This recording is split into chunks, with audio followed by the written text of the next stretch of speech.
Verdades Bíblicas, de la Iglesia de Dios de la Profecía Universal, presenta un mensaje de enseñanza de la Palabra de Dios. Oramos para que este tiempo sea de edificación para su vida. Hola, ¿qué tal? ¿Cómo están? Mucho gusto. Es un privilegio saludarles en Cristo Jesús el día de hoy. Este es su buen hermano y amigo en Cristo, Misraín Fernández. Soy ministro de Comunicaciones de parte de la Iglesia de Dios de la Profecía Universal en Guatemala. Este es su espacio Verdades Bíblicas, un programa que se ha diseñado con la finalidad de poder compartir los principios de la Palabra de Dios. El día de hoy ustedes me acompañarán en este recorrido maravilloso de las Escrituras. Esperamos de esa manera que podamos ser de bendición y podamos de esta forma aprovechar el tiempo de estar en este lugar. Gracias en realidad, y no se nos puede pasar por alto, hacia todos los hermanos socio-honorarios quienes están para apoyar y para poder auspiciar lo que hacemos desde este canal de la esperanza. Gracias a todo este equipo que hace posible que a través de detrás de cámaras, quienes dirigen el guión y todo este set pueda ser de mucha ayuda y de mucha bendición a ustedes quienes nos están viendo en casa. Es así entonces como el día de hoy vamos a empezar con nuestra temática que será de mucha bendición para usted, y así lo creo. Hoy estaremos compartiendo algo sobre nuestra identidad. ¿Quiénes somos los hermanos de la Iglesia de Dios de la Profecía Universal en Guatemala? ¿Quién es en realidad la Iglesia de Dios de la Profecía? Créanme que cuando hablamos de la Iglesia de Dios de la Profecía, estamos hablando de una denominación más que forma parte de la expresión del cuerpo de Jesucristo, como las muchas denominaciones cristianas, evangélicas, que pues yacen en cualquier entorno del mundo. Así que nuestra iglesia como tal, ante esa gran pregunta, podríamos responder que naturalmente la Iglesia de Dios de la Profecía es propiamente un movimiento cristiano evangélico. Y quiero decirle que nuestra iglesia tiene aproximadamente una aglutinación de 1,5 millones de personas que han confesado a Jesucristo como Señor y Salvador de sus vidas. A lo largo prácticamente de 100 años que llevamos, más de 100 años de historia, hemos hecho posible que la Iglesia de Dios de la Profecía esté en más de 135 países y tengamos cerca de 10,000 congregaciones diseminadas en el mundo entero. Es así entonces como tenemos una serie de ministros, obispos, personas que están comprometidas con el liderazgo. Y como le digo y dije hace un momento, llevamos más de 100 años haciendo historia. La Iglesia de Dios de la Profecía, entre sus dos cosmovisiones fundamentales está, la primera, hacer una evangelización hacia los perdidos. Es decir, que desde nuestros púlpitos venimos y proclamamos las verdades de Dios, basadas precisamente en la misión que el Señor Jesucristo nos diera. Mateo capítulo 28, recuerdan ustedes, está una premisa que nos lleva a poder enfocarnos con la proclamación de las verdades de Dios. En Mateo 28 encontramos el mandato del Señor Jesucristo en ir y predicar este evangelio. Marcos 16:15, también el Señor Jesucristo, desde la óptica de Marcos, registra el momento en que Él dice a los cristianos: vayan y prediquen este evangelio. Y es así que esa es una de las cosmovisiones principales de la Iglesia de Dios de la Profecía en el mundo entero.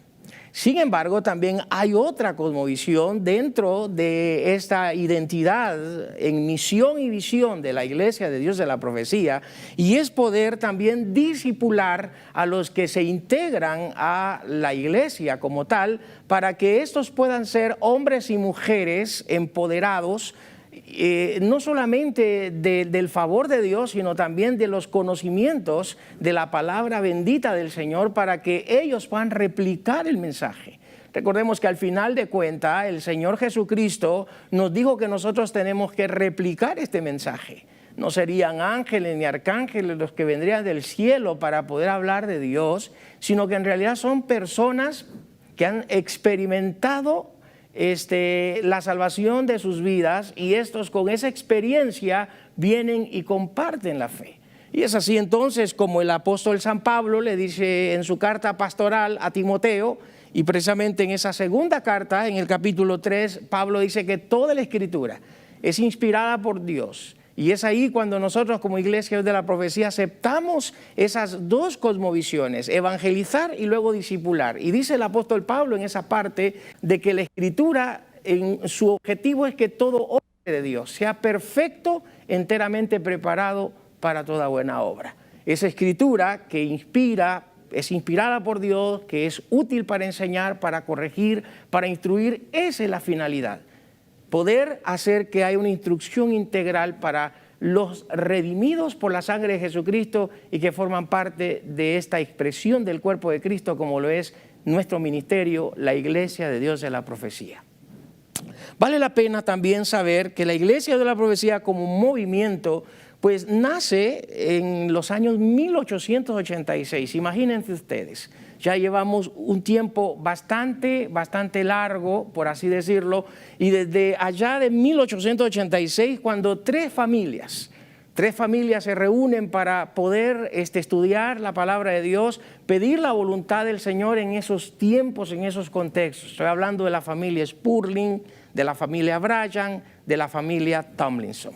Y es así como estas familias prácticamente se reúnen con la finalidad de proclamar y de poder enseñar desde ese momento, 1886, llegar hasta 1900, que es nuestro siglo pasado, y que en 1903 entonces se declarase como la Iglesia de Dios.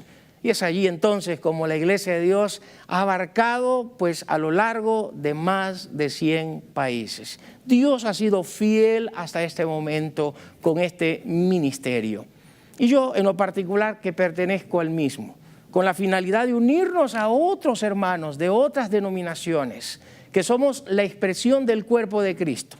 Ahora, es increíble saber que dentro de esta parte, como lo es el registro histórico de nuestra iglesia, tenemos también una identidad teológica. Tenemos una identidad bíblico, pastoral, teológica, donde hacemos prácticamente análisis de aquellos aspectos que están relacionados con el manual que es la palabra de Dios.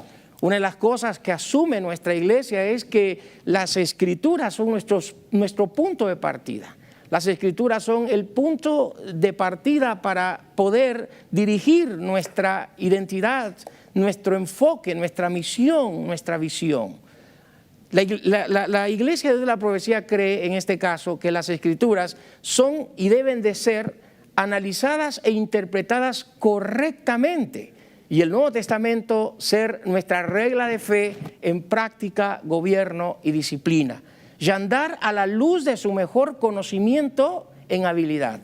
Y es así entonces como nos unimos prácticamente como movimiento pentecostés a esa misión, a esa visión de la Reforma Protestante de hace 500 años atrás.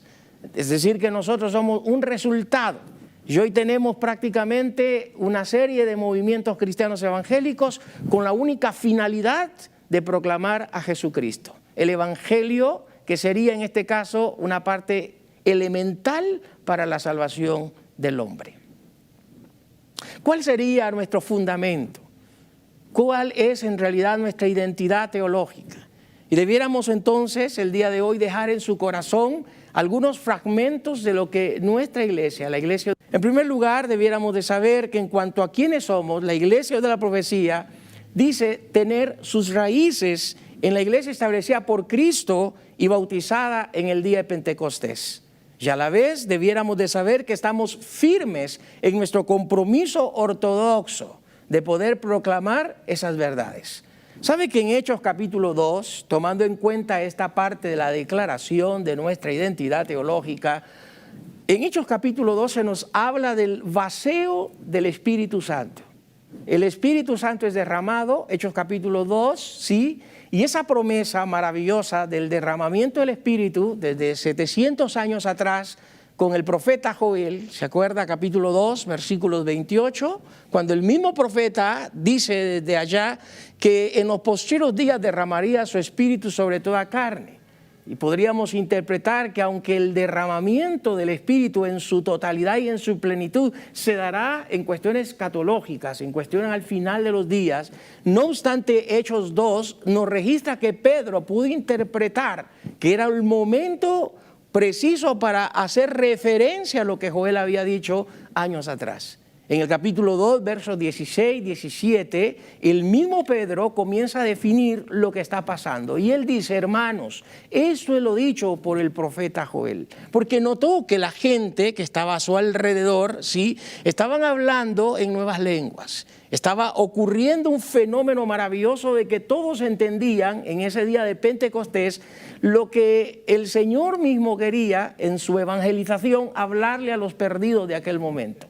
Es increíble saber que a través de esta parte inicial de nuestra declaración de fe, entonces la iglesia de la profecía dice, nosotros nos identificamos con esta iglesia inicial de Hechos capítulo 2. ¿Qué pasó en Hechos capítulo 2? El Espíritu Santo vino. No solo vino a empoderar a la iglesia primitiva, no solo vino a darle habilidades y vino a darle dones a la iglesia primitiva, sino que también la iglesia del primer siglo vino a compartir el evangelio no solo en Jerusalén, sino que el evangelio mismo se extiende por lugares muy aledaños a Jerusalén, llegando a todo en sus viajes misioneros que Pablo posteriormente se entrega a Jesucristo, pues toda Europa comienza a encontrar a Cristo desde el momento en que Pablo hace sus viajes misioneros compartiendo la fe. Se establecen numerosas congregaciones en aquellos momentos, ¿sí? Y es ahí cuando nacen las famosas cartas. Iglesia en Corinto, iglesia en Éfeso, iglesia en Colosa, iglesia en Filipos, iglesia en la Odisea y todas aquellas congregaciones que comienzan a definirse en aquellos momentos. Comienza un liderazgo nuevo a encontrarse a la iglesia que surge en Hechos capítulo 2. Entonces la iglesia de la profecía dice, estamos comprometidos con la iglesia primitiva. Somos parte, somos una expresión de esa iglesia. La finalidad es esta, proclamar, unirnos a la misión. Llevamos 2 milenios, imagínense, de compartir estas verdades. Y estas verdades siguen compartiéndose pues a lo largo hasta que el Señor Jesús venga por segunda vuelta. En cuanto a lo que creemos, la iglesia de la profecía, y recito otro fragmento de nuestra identidad teológica, creemos en la autoridad profética y apostólica de la Biblia como la palabra inspirada, infalible e inequívoca del Dios Trino, y en su autoridad única en materia de fe, práctica y prédica. Es increíble saber entonces que nosotros, como iglesia de la profecía, en cuanto a quienes somos, debiéramos de saber que cuando hablamos de esta denominación, esta misma asume que la Biblia en su suma total, 66 libros, siendo ella infalible, inequívoca, inerrable, creemos que 39 libros en el Antiguo Testamento y 27 en el Nuevo Testamento son una suma de lo que se podría denominar la enciclopedia de Dios. Así que Dios a través de este libro, esta carta, nos la ha traído y nos la trajo que en 15 siglos prácticamente Dios permite que esa revelación progresiva se diera y se complementara. Comenzando con un hombre llamado Moisés, allá 15 siglos atrás, antes de Cristo, y terminando con el apóstol Juan en la isla de Patmos. Qué increíble saber entonces que a través de esta identidad teológica podríamos entonces concluir que la iglesia de la profecía se identifica con las Escrituras como la palabra bendita de Dios, siendo la base para nuestra proclamación y para poder enseñar las doctrinas del capitalismo cristiano, ¿sí? Para poder entonces entregar las bases de la fe a quienes nos escuchan.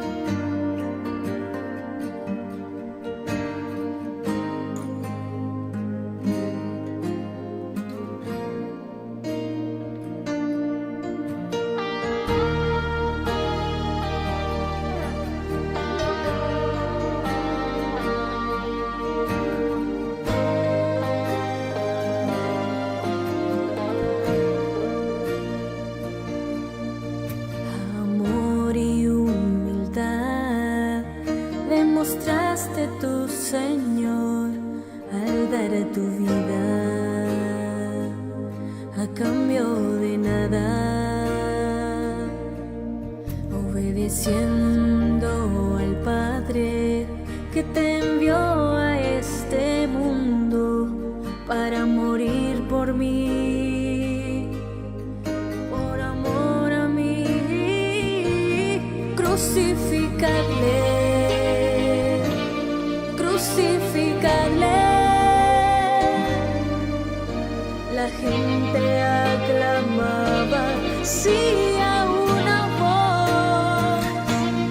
Crucificarle, crucificarle. Pudiendo haberse bajado, prefirió morir por amor a mí.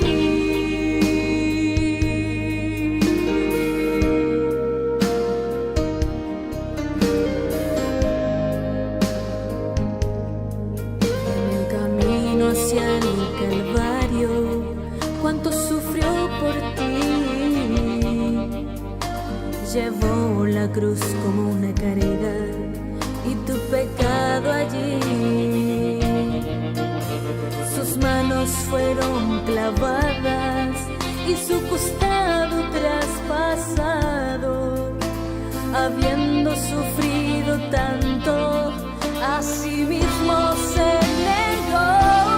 Crucificarle, crucificarle. La gente aclamaba, sí, a una voz. Crucificarle, crucificarle. Pudiendo haberse bajado, prefirió morir por amor a ti.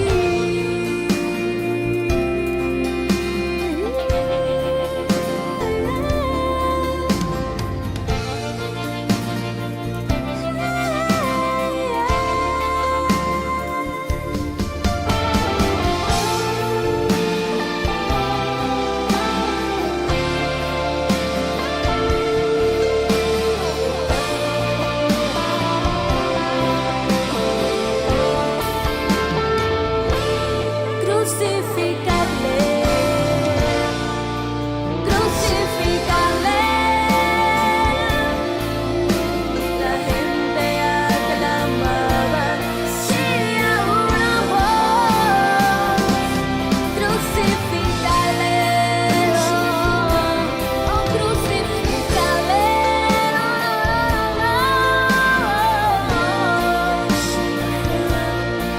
Prefirió morir por amor a ti.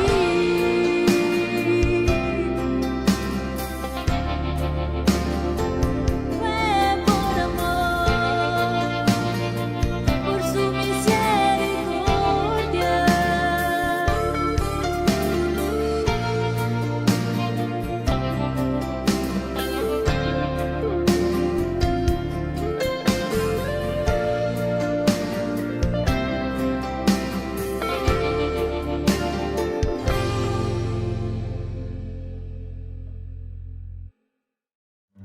Estamos hablando sobre quién es la Iglesia de Dios de la Profecía. Y precisamente hablando de nuestra República, Guatemala, pues decimos que la Iglesia de Dios de la Profecía en Guatemala hace cerca de 60 años, sí, llegó a nuestro lindo país de Guatemala. Y pues nos unimos precisamente y nos sumamos para poder seguir hablando sobre la identidad de nuestra iglesia.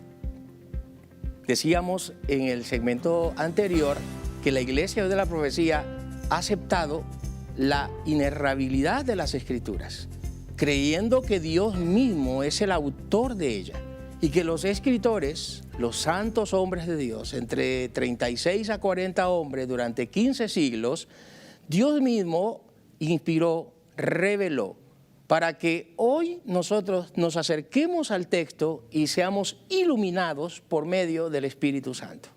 Si el Espíritu Santo es el agente de las Escrituras, entonces el Espíritu Santo fue el que se encargó de revelarlas y de poderlas inspirar. Y hoy nosotros le pedimos al bendito Espíritu que nos ayude a iluminar desde luego, cada texto, cada palabra de la Biblia y de esa manera traerla a nuestro corazón, enseñarla y aplicarla en el diario vivir de los creyentes. También decimos que dentro de nuestra identidad teológica hablamos de la obra de Cristo. Dentro de la obra de Cristo decimos afirmar que Jesucristo es Dios encarnado y es consubstancial con el Padre, que nació de una virgen y vivió sin pecado. Creemos en su poder, su muerte vicaria y expiatoria, su resurrección corpórea, su ascensión al Padre y que vendrá por su iglesia por segunda vez. Es maravilloso, mis queridos, saber entonces que a la luz de este fragmento de nuestra declaración de fe, decimos que en cuanto a esa postura, nuestro movimiento, nuestra iglesia, acepta esa parte maravillosa sobre el Cristo de la Biblia, sobre ese Jesús que vino hace 2000 años y se incorporó a este mundo. Imagínese usted, remarcando estas partes, creemos en la encarnación del Dios Todopoderoso. Dios se hace carne. Dios mismo vino a este mundo, se encarnó.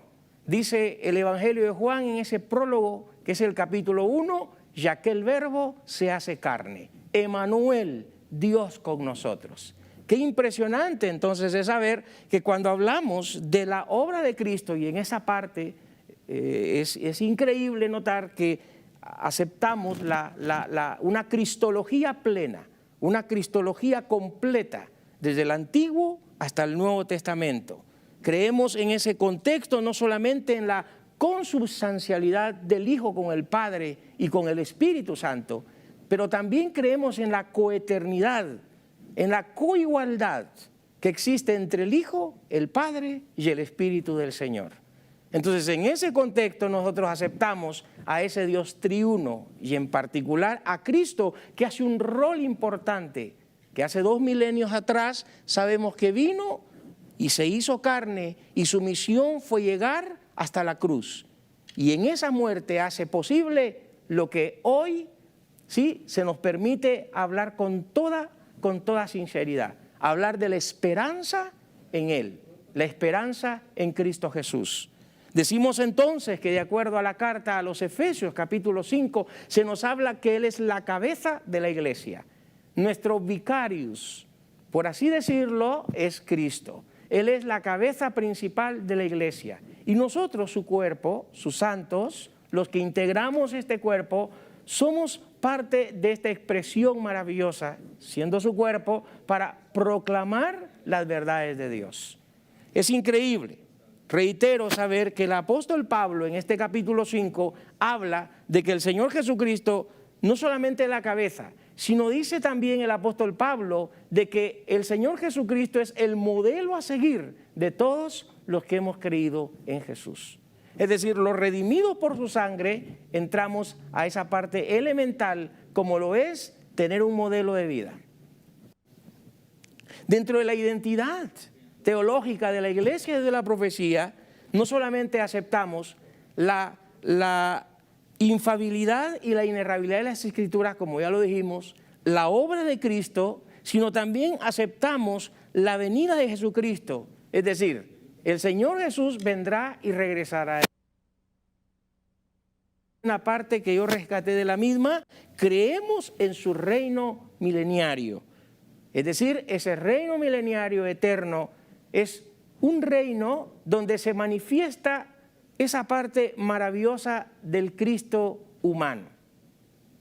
Ese Cristo humano, sí, que hasta el día de hoy tiene esa naturaleza, el propio Señor Jesucristo, porque con esa naturaleza Él es nuestro abogado, con esa naturaleza Él es el sacerdote perfecto y que a través de esa naturaleza Él permite que un día le veamos tal cual. Y entonces se establece el reino davídico de su Padre, hablando de esa ascendencia del Señor Jesús, como lo dice Mateo capítulo 1.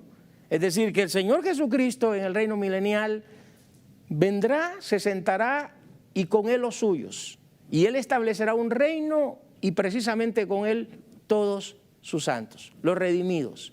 tanto los santos del Antiguo Testamento como los santos del Nuevo Testamento y todos los que durante esta dispensación de la iglesia hemos sido alcanzados. Y entonces nos unimos para estar con Él por siempre y para siempre. Qué interesante. Apocalipsis capítulo 20, versículo 5, se nos habla acerca de que establecerá su reino y lo hará por 1000 años. Nosotros creemos que la segunda venida del Señor Jesucristo le dará el inicio a este reino.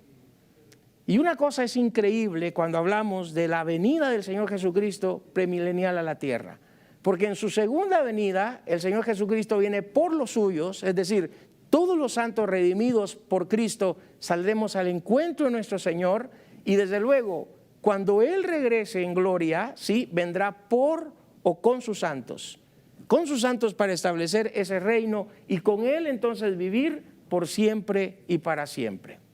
No olvide que estamos hablando de la identidad del movimiento, del ministerio, de la Iglesia de Dios de la Profecía, como un movimiento de más de 100 años que vienen proclamando las verdades de Dios y que el día de hoy para nosotros es un privilegio que usted conozca más de nosotros, considerando que este es uno de los programas iniciales para que usted sepa quiénes somos. Y desde luego, dentro de nuestra identidad teológica, dentro de nuestra identidad bíblica, tenemos también una parte esencial y es nuestro conocer sobre la obra del Espíritu Santo, los roles del Espíritu Santo. Dice el fragmento de nuestra declaración de fe, creemos que Él, con la participación del Espíritu Santo, es decir, el Señor Jesucristo, en equipo, junto con el Espíritu Santo, es el único mediador o el único medio disponible al pecador para reconciliarse con Dios. La misión de Dios Padre fue amar. Eso dice Efesios capítulo 1. En Efesios capítulo 1 hay una cátedra que Pablo presenta a la iglesia en Éfeso y es maravilloso porque en ese capítulo 1, versículos 3 hacia el verso 14, encontramos los roles del Dios triuno. Y es que ahí entra ese equipo maravilloso del Dios triuno. El Padre ama y desde la eternidad pasada el Padre ha amado. Desde la eternidad pasada, y aquí denominamos a esto lo que el apóstol Pedro denomina o llama la presciencia de Dios. En su soberanía Dios amó desde la eternidad a los que habían de ser salvos. Desde la eternidad pasada Dios amó a los que debía de llamar. Y en ese contexto encontramos que el Dios Padre amó desde la eternidad pasada. Pero desde la eternidad pasada también encontramos que ya había una disposición. La disposición no solamente del Dios Padre amando, sino la del Dios Hijo redimiendo. En el mismo capítulo 1 de la carta a los Efesios encontramos que el Hijo redime en su momento. Y es lo que estamos tratando de decir en cuanto a esta identidad. Porque el Señor Jesucristo se incrusta hace 2000 años tomando una naturaleza humana. A esto los teólogos le llaman la unión hipostática del Señor Jesucristo. Una naturaleza en la eternidad que es divina y una naturaleza humana que se incrusta o se incorpora 2000 años atrás cuando Él se hace carne, cuando Él se encarnó. Y es que es ahí cuando vemos que Efesios 1 dice que mientras que el Padre en la eternidad pasada amó, el Señor Jesucristo en nuestro tiempo se incrusta al mundo y nace, y en su nacimiento Él trae redención. A través de la cruz, a través del sacrificio perfecto hecho en el madero, no solamente limpia nuestras almas, sino que Él permite la salvación para todos aquellos que creen en Él. Se suma a esto también que allí el Espíritu Santo trabaja. Dice la carta a los Efesios 1 que habiendo oído el Evangelio y habiendo escuchado la palabra de Dios, fuisteis sellados con el Espíritu Santo. Y ahí entra el rol y la obra del Espíritu Santo. Ya Jesús, antes de irse a la diestra del Padre, lo había dicho. Jesucristo mismo había hablado sobre la misión del Espíritu Santo. había hablado sobre la misión y los roles del Espíritu de Dios. Y el mismo Jesús había dicho que el Espíritu vendría para redarguir al mundo de su pecado. Y es que el Espíritu Santo es el que hace ese trabajo maravilloso. El trabajo de poder llevar al pecador al hombre. Ahora, qué increíble es saber y qué maravilloso es saber que el Espíritu Santo, que es el instrumento disponible al pecador para reconciliarlo con Dios, el Espíritu Santo que hace una obra plena y completa. Por lo menos tengo 3 o 4 cosas importantes que el Espíritu Santo hace en un individuo. Cuando éste le conoce, cuando éste reconoce a Jesucristo, la Iglesia de la Profecía ha enseñado, y desde luego muchas de nuestras denominaciones, hermanos cristianos, lo hemos creído, que el Espíritu Santo hace que el hombre nazca de nuevo. El hombre pecador es el Espíritu quien produce que esta persona pueda nacer de nuevo. Así que el Espíritu Santo hace que el individuo nazca de nuevo. No solamente permite que nazca de nuevo, el esperma de Dios permite que eso ocurra, sino también el Espíritu Santo hace que la persona en Cristo pueda ser sellada, es decir, de su propiedad. Dice Efesios, habéis sido sellados por el Espíritu Santo. El Espíritu Santo no solamente lo hace nacer de nuevo, sella, pero también el Espíritu Santo lo bautiza, es decir, lo introduce a un cuerpo, a la iglesia universal. Lo incorpora el Espíritu Santo para que éste ahora sea parte de lo que hoy conocemos como la eclesía de Dios o la iglesia de Dios. La iglesia del Señor está compuesta por todos estos santos y el Espíritu Santo es el quien lo hace. Él es el quien realiza ese trabajo maravilloso. Pero también el Espíritu Santo no solamente lo bautiza, sino que el Espíritu Santo está en la disposición de poderlo llenar constantemente. Dice Pablo en la carta a los Efesios que por el Espíritu Santo una persona puede ser llena. Yo hoy le digo, esa identidad de nuestra iglesia nos hace ver que los roles del Espíritu, la misión del Espíritu Santo sobre la tierra es fantástica, es maravillosa y gloriosa. Solo es depender de Él.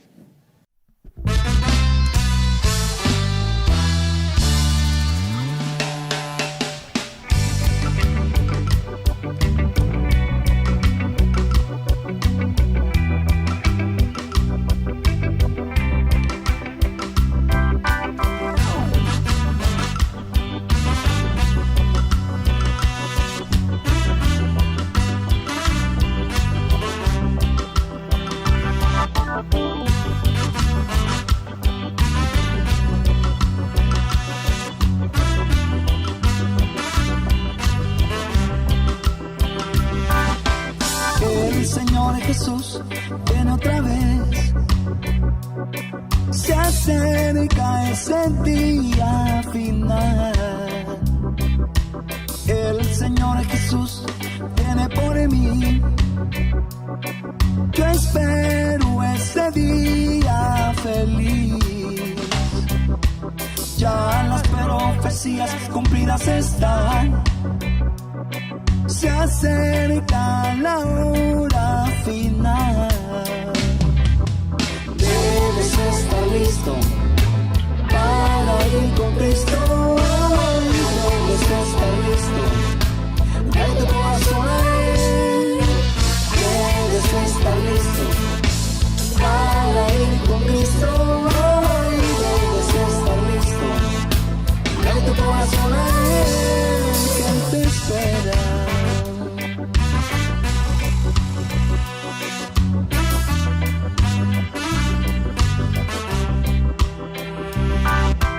El Señor Jesús viene otra vez,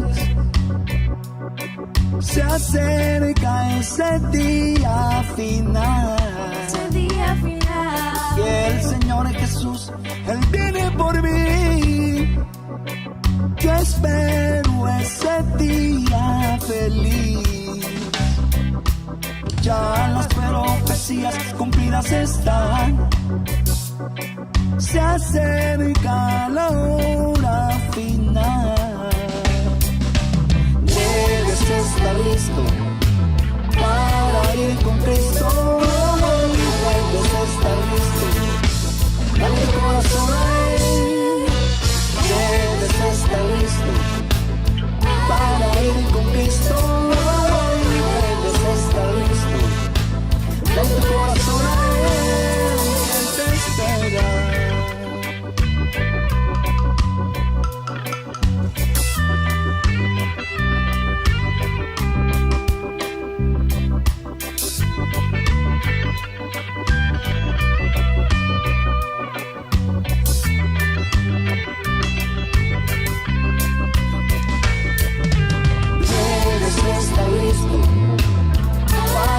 Con Cristo, debes estar listo. Dale tu corazón a Él. Debes estar listo para ir con Cristo. Debes estar listo. Dale tu corazón a Él, que Él te espera con los brazos abiertos. Pero ven a Él, que Él te espera con los brazos abiertos.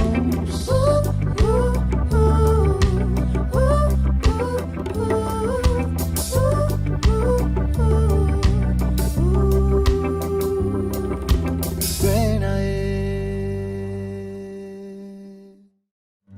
Estamos en este segmento o en esta parte del programa, ¿quién es la Iglesia de Dios de la Profecía? Pues ya dijimos que somos más de 1,5 millones de personas que hemos recibido a Jesucristo. Es una denominación con más de 100 años. Somos parte de lo que se ha conocido en la historia eclesiástica como la Unión Cristiana. Todo comenzó con 3 familias y hoy somos muchos los que formamos parte de esta denominación. Hemos dicho que a lo largo de estos 100 años hemos proclamado a Jesucristo y lo hemos hecho con la única razón: cumplir con la misión y con la visión de Dios. Estamos identificándonos con la Iglesia de Dios en cuanto a su manera de ver las Escrituras y hemos dicho que la Biblia es nuestra regla de fe y recogiendo, si es la palabra que puedo usar, de nuestra declaración de fe, tengo lo siguiente. Dice que afirmamos que Jesucristo es la cabeza de la iglesia y que ésta es su cuerpo y ésta es llamada a ser santa y sin mancha. Esto es lo que recogemos de nuestra declaración de fe. Qué increíble es saber que el Espíritu Santo no solamente incorpora a los santos, a los redimidos, a la iglesia, sino que ahora la iglesia tiene un papel y ese papel es que los creyentes se formen, que la iglesia sea prácticamente ese conjunto de hermanos, esa unión de creyentes redimidos. Es más, la palabra eclesía es ese término que define llamados desde afuera. Nosotros hemos sido llamados desde afuera y es para respetar los atributos, es para poder predicar los atributos de Dios. El apóstol Pedro, hablando acerca de este pueblo, de esta nación, de este sacerdocio, que esos son los términos y conceptos que el apóstol Pedro le da a la iglesia, dice: vosotros sois pueblo escogido, real sacerdocio, nación santa, pueblo adquirido por Dios, que anunciáis las virtudes de aquel que os llamó de las tinieblas hacia su luz admirable. Y luego Pedro añade en esa porción del texto como una paradoja diciendo: antes no erais pueblo, pero que ahora sois pueblo. Es decir, antes no lo eran, pero ahora lo son. Ahora, qué increíble es saber de que la iglesia como tal está llamada para ser luz y sal. Y en esta parte de nuestro fragmento de declaración de fe afirmamos que Jesucristo es el modelo a seguir, que la iglesia como tal, siendo su cuerpo, es llamada para esto, para imitar a Dios. Es increíble saber que en Efesios capítulo 5, Pablo le llama a la conciencia a los creyentes de Éfeso, diciéndole que por lo menos debieran de imitar a Dios como parte de la iglesia en 3 áreas fenomenales. Están los atributos transferibles de Dios. Dios ha transferido ciertos atributos, ¿sí? Aquellos que se pueden imitar, aquellos que se pueden replicar siendo redimidos por Cristo. ¿Cuáles son? Bueno, el apóstol Pablo dice que andemos en amor. Y luego Pablo habla acerca de que andemos en santidad. Y concluye Pablo en ese esquema del capítulo 5 de la carta a los Efesios que también la iglesia debiera de imitar a Dios en sabiduría, no comportándonos como necios, dice San Pablo, sino como sabios. Entonces eso implica que la iglesia tiene ya un modelo a seguir. Por lo menos en Efesios 5 se nos habla a que lo imitemos en amor, que lo imitemos en santidad y que lo imitemos en sabiduría. Bueno, Pablo dice en el verso 18 de ese mismo capítulo 5 que quien nos ayuda para regular y que estos frutos, esos valores se produzcan y se muevan, sean dinámicos en nuestra vida cotidiana, es el Espíritu Santo. En el verso 18 dice, no os embriaguéis con vino en el cual hay disolución, antes bien, sed lleno del Espíritu. La palabra lleno allí es la palabra plero, que significa constantemente. Es decir, la vida cristiana es que constantemente solicitemos al Señor ser llenos del Espíritu. ¿Para qué? Para que podamos entonces reflejar el modelo de Cristo. Gálatas capítulo 5, Pablo describe esos modelos o describe esos valores para ser el modelo en un mundo fatigoso, en un mundo malo. Y Pablo habla acerca del amor, del gozo, de la paz, de la paciencia, de la bondad, de la benignidad, de la fe, de la mansedumbre y de la templanza. Contra tales cosas, agrega Pablo, no hay ley. Entonces eso nos da pauta a saber que ya tenemos una base, ya tenemos un esquema, una cátedra de valores que no solamente deben ser mentalizadas por los creyentes, sino deben de ser accionadas por los creyentes. Entonces tenemos prácticamente que en nuestra declaración también decimos que andamos como Él anduvo, en amor, humildad, tolerancia, obediencia y misericordia. De nuevo hablamos de los valores de la iglesia como personas que modelamos a Cristo. Es decir, que en ese fragmento de andar como Él anduvo es que Cristo es nuestro modelo a seguir. Recojo esta última parte o dos partes finales de nuestro fragmento o declaración de fe de la Iglesia de la Profecía, conociendo esta identidad y quiénes somos, en que creemos en la unidad de los creyentes. Creemos en la unidad de los creyentes, en las familias plenamente unidas, y luego termina diciendo nuestra declaración de fe en la realidad del cielo y del infierno, en la resurrección de los salvos para vida eterna con Cristo y de los perdidos para condenación eterna. Qué increíble es saber que cuando hablamos de estos aspectos de nuestra declaración de fe, decimos que la iglesia anhela la plenitud en la unidad de los creyentes. Los creyentes necesitan amarse. No nos deben de dividir los nombres, las denominaciones con personas jurídicas. Eso no debiera de podernos divorciar, de podernos desunir. La iglesia está compuesta por personas redimidas por Cristo y yo sé que Jesucristo nos ha hecho hermanos y eso es lo que nos hace ahora participar de estas verdades eternas de Dios. También en nuestra declaración de fe es darle valor a la sociedad, diciendo que quien es la base de la sociedad es la familia. Creemos en las familias plenamente unidas. Creo que una de las cosas que la Iglesia de la Profecía y muchas instituciones más es el cuidar a las familias. No darle lugar y espacios a un divorcio. Es lo que menos quisiéramos que ocurriera. Ahora, ¿cómo podemos nosotros mantener esa propuesta en pie y que siga dándole sentido a esa propuesta de mantener los matrimonios absolutos? Dependiendo del Espíritu Santo, obedeciendo y sometiéndonos a Dios y a su palabra. La parte final de esta declaración de fe es que creemos en esa realidad del cielo y del infierno. La eternidad para nosotros como Iglesia de la Profecía es saber que hay dos eternidades. una con Dios y una separados de Dios. Y estoy hablando del infierno y del cielo.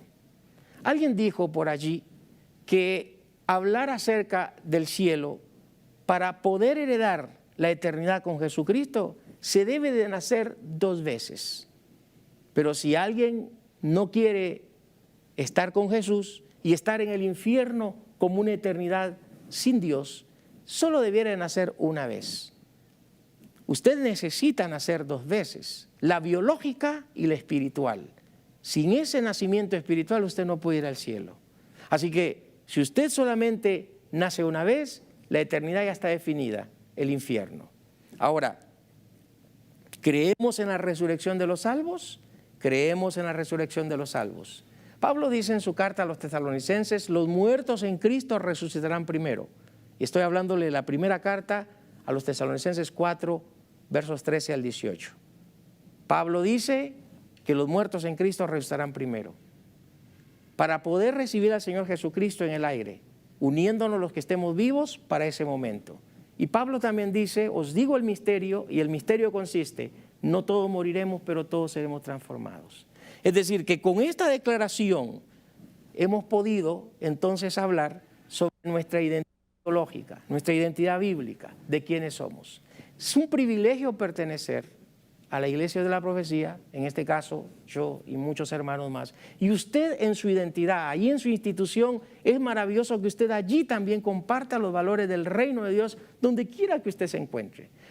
Yo creo que se siente identificado estar en la denominación, la misión, en esa congregación donde usted, Dios lo salvó. Ahora, 3 cosas. Número 1, ame. Ame no solamente a los que están en su denominación, en su iglesia, sino a todos aquellos creyentes, ¿sí?, que están en otras denominaciones. Ore no solo por su congregación, sino ore por todos los creyentes en el mundo entero. Y número 3, predique el Evangelio de Jesucristo, no viendo una bandera denominacional en particular. Predique porque hay una misión de parte de nuestro Señor y Salvador Jesucristo. La Iglesia de la Profecía sienta, como ya dijimos, sus enseñanzas en la bendita palabra de Dios, y que su finalidad es ser receptora de Dios, pero a su vez emisora de sus atributos. Asimismo, la Iglesia de la Profecía como un ministerio sigue abierta a recibir más iluminación del Espíritu Santo mediante su palabra y andar a la luz de su mejor conocimiento y habilidad. Agradecemos en realidad en este momento final de nuestro programa a usted, quien ha hecho posible que Canal 27 siga en el aire, Canal de la Esperanza siga proclamando estas verdades. Saber que hay un equipo haciendo este trabajo y que nos unimos como parte del cuerpo de Cristo a seguir forjándonos de esa convicción de que quien nos ha llamado es poderoso para sostener este ministerio. Sus ofrendas son de mucha bendición para que esto siga caminando. Esta es la misión, esta es la visión. El Evangelio de Jesucristo, y usted nos ayuda a seguirlo compartiendo. Misraín Fernández ha estado de nuevo en este su programa y esperando que a través de los mismos programas de verdades bíblicas y de parte de nuestra iglesia, la Iglesia de la Profecía Universal en Guatemala, seamos de bien y de provecho. Y que de esta forma usted y yo podamos ver el favor y la gracia de Dios. Yo quiero orar por usted y de esta manera concluir esta parte de nuestro programa del día de hoy. ¿Quiénes somos los de la Iglesia de Dios de la Profecía? Dios que estás en los cielos, infinitas gracias te damos por quienes nos están viendo, quienes han estado reunidos en la sala, quienes están allá, Señor, en alguna área de su casa, en la oficina. Señor, oyendo o viendo esta transmisión.